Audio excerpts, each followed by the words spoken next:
लोगों के बारे में सोचना ही छोड़ दो, चाहे वह अपने करीबी ही क्यों ना हो। खुद पर ध्यान दो, खुद के ऊपर काम करो। खुद को कैसे बदलना है, इस विषय पर हम आज आपको एक कहानी सुनाएंगे। तो चलिए शुरुआत करते हैं। बहुत समय पहले की बात है। एक बहुत ही बुद्धिमान सन्यासी एक जंगल के पास अपनी कुटिया बनाकर रहता था। जो भी उनके पास अपनी समस्या लेकर आता, वह बहुत ही बुद्धिमानी से उसकी समस्या का समाधान निकाल देते। एक दिन वह वहीं पास के एक गांव में भिक्षा लेने के लिए गए। जब वह भिक्षा मांगकर वापस लौट रहे थे, तो रास्ते में उन्हें एक युवा व्यक्ति ने रोक लिया और कहा, मैंने सुना है कि आप किसी भी समस्या को बड़ी आसानी से सुलझा लेते हैं। हालांकि मुझे तो ज्यादा विश्वास नहीं है, लेकिन मेरी एक जटिल समस्या को सुलझा पाएंगे। लेकिन मैंने लोगों से आपकी बुद्धिमानी के बहुत से किस्से सुन रखे हैं, इसीलिए मैं आपसे एक बात जानना चाहता हूँ कि हमें किसी भी काम में असफलता की घबराहट क्यों होती है, और हम अपने किसी भी लक्ष्य को असफलता के घबराहट के बिना कैसे प्राप्त कर सकते हैं। युवा व्यक्ति का यह प्रश्न सुन बौद्ध सन्यासी मुस्कुराए और बोले, मैं तुम्हारे इस प्रश्न का उत्तर जरूर दूंगा और उसके बाद तुम्हारी सारी घबराहट भी खत्म हो जाएगी। लेकिन उससे पहले तुम्हें मेरे साथ मेरी कुटिया तक चलना होगा। वह युवा लड़का उस सन्यासी की बुद्धिमत्ता को परखना चाहता था, इसीलिए वह कुटिया तक जाने के लिए तैयार हो गया। इसके बाद वह बौद्ध सन्यासी उस लड़के को अपने जंगल के पास बनी कुटिया में लेकर आए। लेकिन तब शाम हो चुकी थी, इसीलिए वह भोजन करके सो गए। अगले दिन जब वह उठे, तो बुद्धिमान सन्यासी ने उस लड़के से कहा, चलो आज मैं तुम्हें जंगल की सैर करा के लाता हूँ। और वह दोनों जंगल की तरफ निकल पड़े। कुछ देर बाद बुद्धिमान सन्यासी ने उस लड़के को एक गुफा दिखाई और कहा, चलो मैं तुम्हें उस गुफा की सैर कराता हूँ। लड़के ने कहा, हाँ चलो, मुझे भी जंगल की गुफा देखने की काफी दिनों से इच्छा थी। इसके बाद वे दोनों गुफा के अंदर चले गए। गुफा के अंदर काफी अंधेरा था, लेकिन थोड़ी देर बाद बौद्ध सन्यासी चुपके से गुफा से बाहर निकल गए और उस गुफा के द्वार को बाहर से बंद कर दिया। उस लड़के ने गुफा के भीतर से बहुत आवाज दी कि मुनिवर कहाँ है, आप कहाँ चले गए, मुझे जवाब क्यों नहीं दे रहे। लेकिन बहुत देर तक कोई जवाब ना मिलने के बाद वह घबरा गया और घबरा कर गुफा के द्वार की तरफ भागा। जैसे ही वह गुफा के प्रवेश द्वार पर पहुंचा, वह हैरान रह गया। यह क्या, यहाँ तो किसी ने गुफा के द्वार को बाहर से बंद कर दिया है। अब मैं बाहर कैसे निकलूंगा। अब वह अकेले अकेले उस अंधेरी गुफा में काफी भयभीत और परेशान हो गया। वह सोचने लगा कि कहीं उस सन्यासी ने उसे मारने की योजना तो नहीं बनाई थी। अब वह गुफा में इधर उधर घूमकर बाहर निकलने का रास्ता ढूंढने लगा। वह गुफा में काफी देर तक इधर उधर भटकता रहा, लेकिन उसे बाहर निकलने का कोई रास्ता नहीं मिला। अब उसे जोरों की प्यास और भूख भी लग रही थी, इसीलिए वह शांत होकर एक जगह पर बैठ। तभी उसे एक सुरंग से सूर्य की रोशनी आती हुई दिखाई दी और उस रोशनी आने वाली सुरंग तक पहुंचना बहुत ही कठिन था, क्योंकि चारों तरफ बस अंधेरा ही अंधेरा था और वह सुरंग भी काफी ऊंचाई पर थी।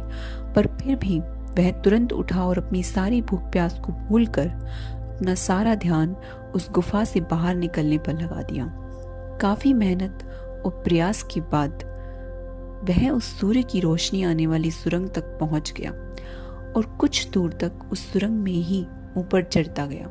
तभी अचानक उसे वह सन्यासी हाथ आगे बढ़ाता हुआ दिखाई दी। वह लड़का झट से उस सन्यासी का हाथ पकड़कर बाहर आ गया और बाहर निकलते ही उस सन्यासी को गुस्से से चिल्लाकर कहा, मुनिवर, आप पागल हो गए हैं। आप मुझे अंधेरी गुफा में अकेले छोड़कर आ गए। आपको पता है मैं कितना भयभीत हो गया था और मुझे कितनी जोरों की प्यास लगी है।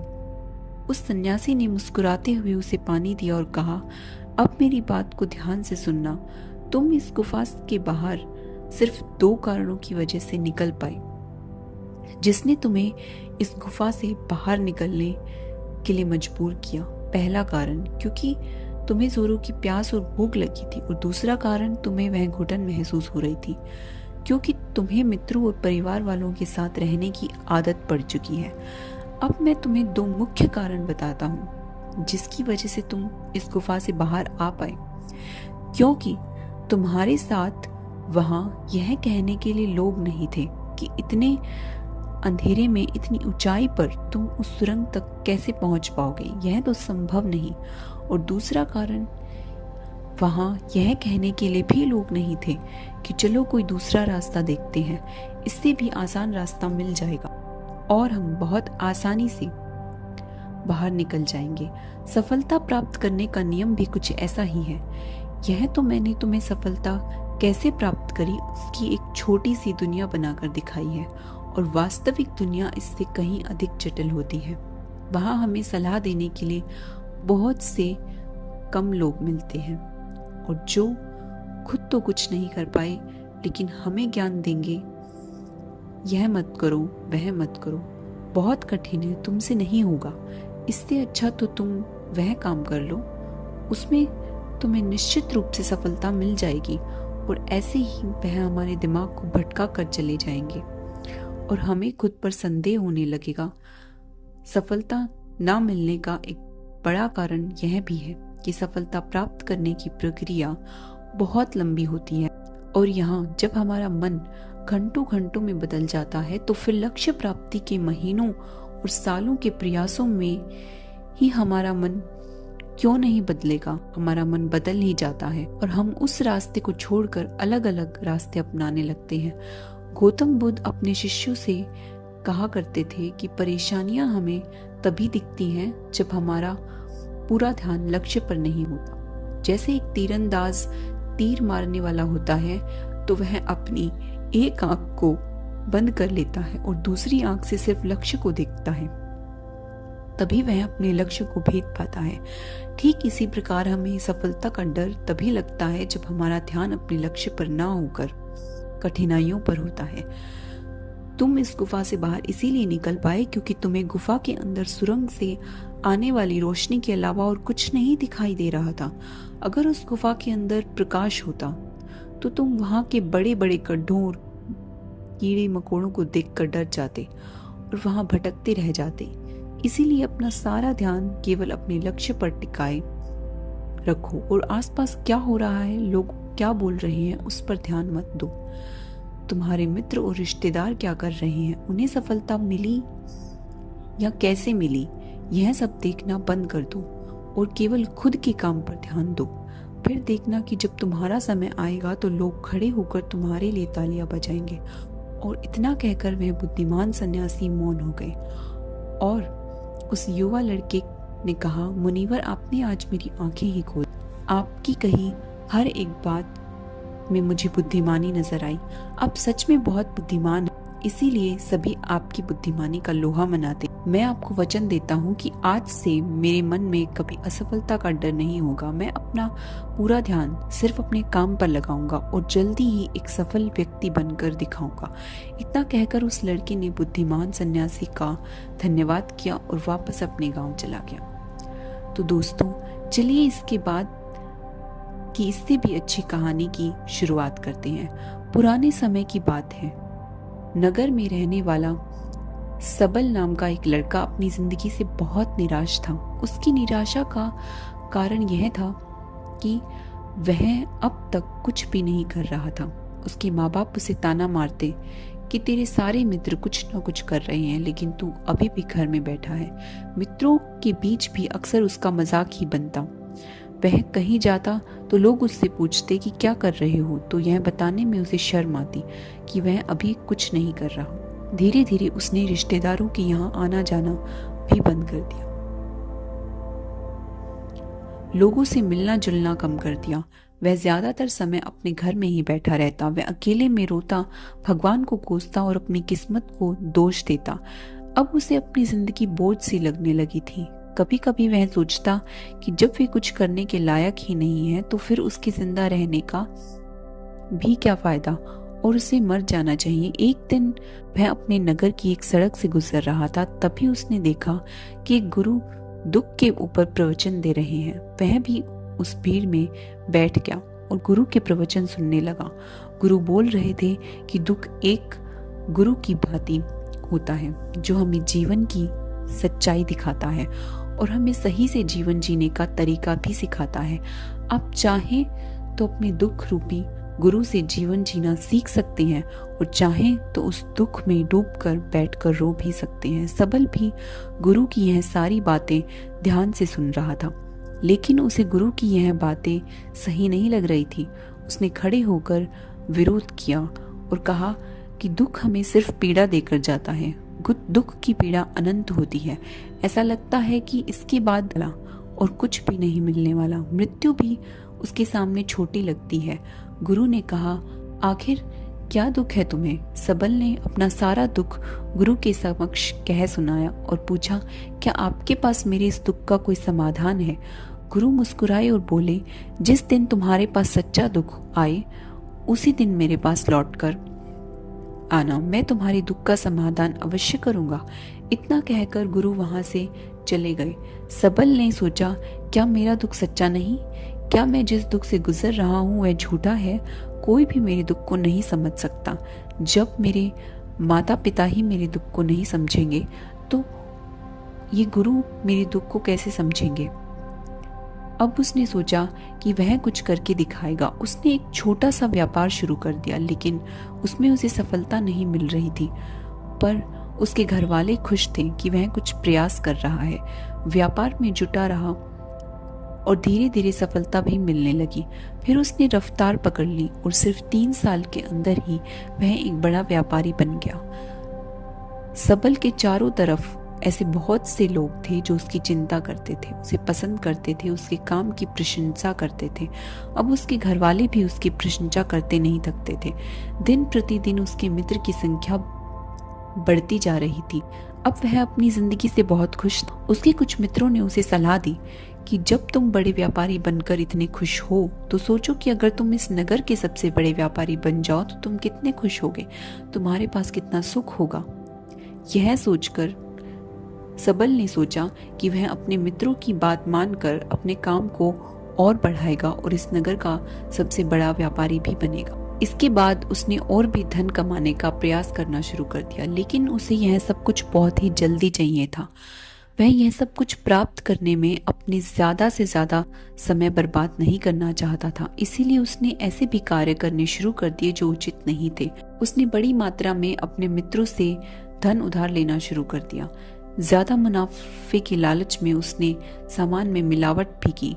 दूसरे व्यापारियों के खिलाफ षड्यंत्र भी रचा, उन्हें डराया धमकाया। जैसा जैसा उसके मित्र उससे कहते गए वह करता गया।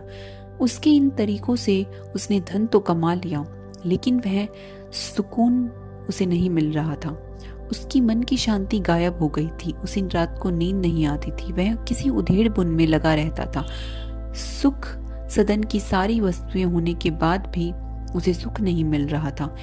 एक दिन वह अपनी गाड़ी में सवार होकर कहीं जा रहा था कि रास्ते में उसे गुरु का आश्रम दिखा। वह रुक गया और उस गुरु के पास जाकर बोला, गुरुदेव, आपने कहा था कि जब तुम्हारे जीवन में सच्चा दुख आए तब मेरे पास आना। मैं बहुत दुखी हूँ, मेरी रातों की नींद गायब है, मुझे कहीं सुकून नहीं मिल रहा। इस तरीके से सबल ने सारी समस्या अपने गुरु को सुनाई और गुरु ने कहा, जब तुम मुझसे पहली बार मिले थे तब भी तुम किसी दुख में थे। तुमने उस दुख से क्या सीखा? सबल ने कहा, मैंने सीखा कि सिर्फ सोचने और चिंता करने से कुछ नहीं होता। अपनी सोच को सच करने के लिए कर्म करना पड़ता है और सिर्फ कर्म करने से भी कुछ नहीं होता। अपने कर्म को अंतिम पड़ाव तक लेकर भी जाना होता है, चाहे कितनी भी मुश्किलें आए, कितना ही निराश क्यों न होना पड़े। अब आगे कुछ भी नहीं होने वाला, तब भी यह मानकर चलो कि मैं जो कर रहा हूं उसमें सफल अवश्य होऊंगा। लोग सिर्फ सफल व्यक्ति को ही सम्मान देते हैं, फिर चाहे कोई कितना भी अच्छा क्यों न हो, वह लोगों की नजरों में बोझ ही होता है। ये सब सुनकर गुरु मुस्कुराए और बोले, यह असली दुख नहीं है। जब तुम्हारे जीवन में असली दुख आए तब मेरे पास आना, मैं उसका समाधान अवश्य करूंगा। सबल ने जाते समय गुरु को सोने के सिक्कों से भरा एक घड़ा भेंट किया। घड़ा देखकर गुरु ने कहा, यह मेरे किसी काम का नहीं। उसे इस पेड़ के नीचे गड्ढा खोदकर दफना दो। सबल ने गुरु के कहे अनुसार घड़े को पेड़ के नीचे दफना दिया और वहां से चला गया। कुछ दिनों तक तो व्यापार अच्छी तरक्की कर रहा था, लेकिन गलत व्यापार की वजह से धीरे धीरे उसे व्यापार में घाटा होने लगा। उसकी सारी धन संपदा खत्म हो गई। एक दिन ऐसा आया कि उसके पास कुछ नहीं बचा। वह कर्जे से भर चुका था, लेकिन वह निश्चित था क्योंकि उसने अपने मित्रों से कर्ज लिया था। लेकिन बुरा समय आते ही मित्रों ने ही सबसे पहले अपना धन मांगना शुरू किया और उधार वापस न करने पर जान से मारने की धमकी भी दी। उसके शुभ चिंतक, उसके चाहने वाले सब उससे दूर हो। उसके वह मित्र जो उसके साथ मौज मस्ती किया करते थे, अब उससे दूर भागने लगे। उसके परिवार वाले उसकी गलतियां गिनवाने लगे और उसके पास कुछ भी नहीं बचा। उसने अपने पिता से सहायता मांगी तो पिता ने कहा, मेरे पास थोड़ी सी ही संपत्ति है, अगर मैं यह भी तुम्हें दे दूंगा तो तुम्हारी माँ को कहाँ रखूंगा? यह संपत्ति ही हमारा आखिरी सहारा है। सबल के भीतर बहुत गहरा दुख था। उसके पास ऐसा कोई भी नहीं था जो उसको समझ सके, उसे संभाल सके। इस धोखे और विश्वासघात की वजह से वह अंदर तक टूट गया। उसे लगने लगा कि अब जीने का क्या मतलब, अब तो मृत्यु ही एकमात्र सहारा है। वह आत्महत्या करने एक पहाड़ी की तरफ जा रहा था कि तभी उसे याद आया कि गुरु ने कहा, जब तुम्हारे जीवन में असली दुख आए तब मेरे पास आना। सबल गुरु के पास गया और अपना सारा दुख कह सुनाया। वह आंखों में आंसू भरकर बोला, मेरे इस दुख का समाधान कीजिए गुरुदेव। गुरु ने कहा, जब तुम्हारे जीवन में असली दुख आए तब मेरे पास आना, मैं उसका समाधान अवश्य करूंगा। सबल ने कहा, अभी जो मेरे जीवन में घट रहा है क्या वह दुख नहीं है? आखिर असली दुख होता क्या है? गुरुदेव ने कहा, सबसे पहले तुम यह बताओ कि तुमने अपने इस दुख से क्या सीखा? सबल ने कहा, मैंने सीखा कि जो लोग हमारी सफलता, हमारी तरक्की की वजह से हमारे जीवन में आए हैं वह हमें धोखा अवश्य देंगे, क्योंकि वह बुरे समय में हमारे साथ खड़े नहीं होंगे। वह केवल अच्छे समय में हमारा फायदा उठाएंगे और बुरे समय में छोड़कर चले जाएंगे। भरोसा केवल उन्हीं लोगों पर करना चाहिए जो हमारे बुरे समय में, असफलता के समय में हमारे साथ खड़े रहते हैं। लेकिन ऐसे लोग बहुत ही कम होते हैं, पर जिसके पास होते हैं उन्हें उसकी कद्र करनी चाहिए। मैंने यह भी सीखा कि कभी किसी के खिलाफ षड्यंत्र नहीं करने चाहिए। ईमानदारी और धैर्य के साथ अपना काम करना चाहिए और कभी लालच नहीं करना चाहिए। अपना सारा दुख और अनुभव बताने के बाद गुरु के सामने बैठा रहा। थोड़ी देर बाद गुरु उठे। पेड़ के नीचे से गड्ढा खोद कर वह घड़ा बाहर निकाला जो सोने के सिक्कों से भरा हुआ था और उस सबल को दे दिया और कहा, अब जब तुम्हारे जीवन में असली दुख आए तब मेरे पास आना। सबल ने गुरु को धन्यवाद दिया, फिर से अपना एक छोटा व्यापार शुरू कर दिया। वह एक छोटा व्यापारी बनकर भी खुश था। उसने पूरी लगन और ईमानदारी से व्यापार किया और देखते ही देखते एक बड़ा व्यापारी बन गया। उसका जीवन खुशियों और सुविधाओं से भर गया। लेकिन कोई कितना भी अच्छा हो, कितना भी अच्छा काम करे, दान करे, लोगों की मदद करे, लेकिन जीवन में दुख तो आता ही है। तो सबल के जीवन में भी दुख आया। उसके माता पिता एक ही दिन में मृत्यु को प्राप्त हो गए। सबल उसके माता पिता से बहुत प्रेम करता था, इसीलिए उनकी मृत्यु पर उसे गहरा आघात हुआ। वह उनका अंतिम संस्कार करने के बाद जब घर आया तो उसका मन बहुत बेचैन था। उसके अंदर बहुत प्रश्न उठने लगे। वह घर वापस आया तो उसने अपने माता पिता की धन संपत्ति को देखा और सोचा कि पिता जो हमेशा संपत्ति के लिए लड़ते रहते थे, आज वह संपत्ति लावारिस पड़ी। उसके पिता ने जो भी बनाया था, जो भी कमाया था, वह सब यहीं रह गया। एक दिन पहले तक किसी से भी अपनी संपत्ति के लिए लड़ने वाले उसके पिता आज खुद ही दुनिया से चले गए। उसका मन इसी तरह के अनेक विचारों के बवंडर में फंसा हुआ था। उसे अंदर से अकेलापन और डर महसूस हो रहा था। उसे कुछ खालीपन सा महसूस हो रहा था। उसे लग रहा था कुछ तो है जो वह समझ नहीं पा रहा। इसीलिए वह गुरु के पास गया। उसे देखते ही गुरु ने कहा, क्या जीवन में कोई दुख है? सबल ने कहा, वैसे तो जीवन में कोई दुख नहीं है गुरुदेव, सब सुख है, सब अच्छा चल रहा है, लेकिन आज मेरे माता पिता की मृत्यु हो गई। इस घटना से मेरा मन बहुत दुखी है, बेचैन है। गुरु ने कहा, इसमें दुखी होने वाली कौन सी बात है? एक दिन तो सबको ही मरना है। हमेशा जीवित ना तो कोई रहा है ना कोई रहेगा। एक दिन तुम्हें भी मरना है। कल मर जाओ और आज भी मर सकते हो। सबल ने कहा, यह आप क्या कह रहे हैं गुरुदेव, मैं भी मर जाऊंगा? पर मैं तो अभी जवान हूँ। गुरु ने कहा, इस भ्रम में तो सभी जी रहे हैं कि मृत्यु दूसरों की आती है, बूढ़ों की आती है, लेकिन बूढ़ों के सामने ही जवान मर जाते हैं, बच्चे मर जाते हैं। मृत्यु का किसी उम्र से कोई संबंध नहीं, यह तो सबको अपना शिकार बना सकती है। गुरु की यह बातें सबल के मन में घर कर गई और वह चुपचाप चला गया। लेकिन उसका मन अभी भी बेचैन था, अभी भी अशांत था। वह कुछ खालीपन महसूस कर रहा था। वह सोच रहा था कि वह इस दुनिया में क्यों आया है।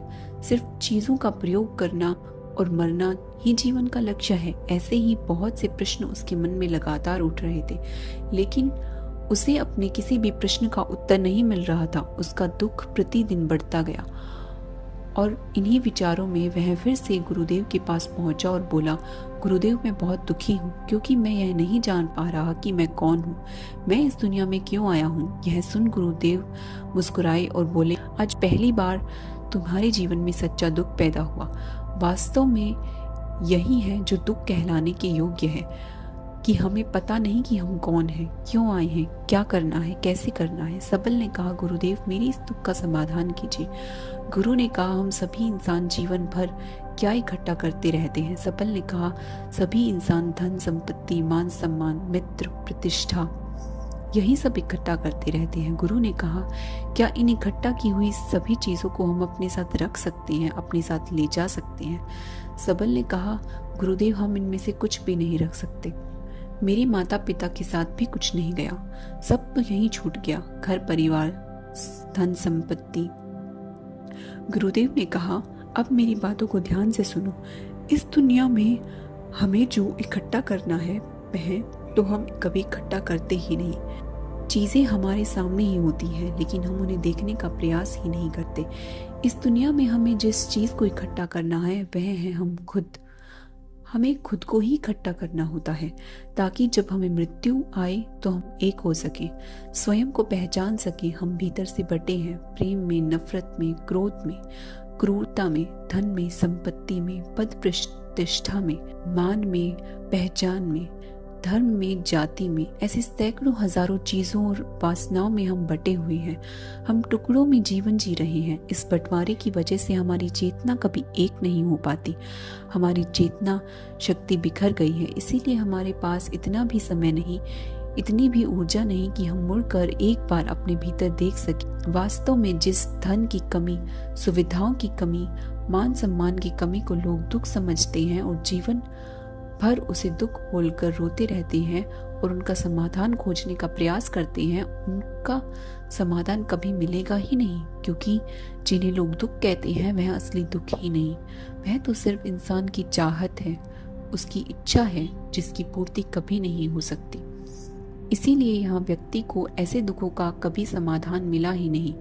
इसीलिए इन सब के ऊपर अगर अपने दुखों को परम समाधान चाहिए तो सबसे पहले अपने आप को इकट्ठा करो, अपनी ऊर्जा को इस संसार से वापस खींचो और एकत्रित करो। अपने ऊपर ध्यान दो, खुद पर ध्यान लगाओ। मृत्यु से पहले ही अपने आप को पहचान लो, ऐसे ही बिखरे हुए मत चलो। सबल ने कहा, तो क्या गुरुदेव हमें यह संसार छोड़ देना चाहिए? अपनी सभी इच्छाओं को मार देना चाहिए? किसी से प्रेम नहीं करना चाहिए? धन संपत्ति इकट्ठी नहीं करनी चाहिए? मान सम्मान की आशा छोड़ देनी चाहिए? गुरुदेव ने कहा, एक बिखरे हुए मनुष्य के अंदर से कामनाएं, इच्छाएं और वासनाएं ऐसे ही निकलती हैं जैसे पहाड़ से कोई पत्थर गिर रहा हो, जिस पर पहाड़ का कोई नियंत्रण नहीं, सिवाय देखने, परेशान होने और कुछ होने के। इस प्रकार एक बिखरे हुए मनुष्य की इच्छाएं अनियंत्रित और दुखदायी होती हैं। उसका अनियंत्रित मन कुछ भी इच्छाएं और कल्पनाएं करता रहता है और दुखी होता रहता है। लेकिन जब व्यक्ति एकत्रित हो जाता है तो वह जो भी करता है उसके नियंत्रण में होता है। उसकी इच्छाएं भी उसकी इच्छा से निकलती हैं। सबल ने कहा, गुरुदेव, आपने मेरे सच्चे दुख का समाधान कर दिया। आपका बहुत बहुत धन्यवाद। आज मैं खुद को एकत्रित करने का प्रयास करूंगा। गुरु ने कहा, मानो शरीर में बहुत ऊर्जा है, बहुत शक्ति है और यह बेकार के कामों में भटक रही है, पृथ्वी की चीजों में लगी रहती है।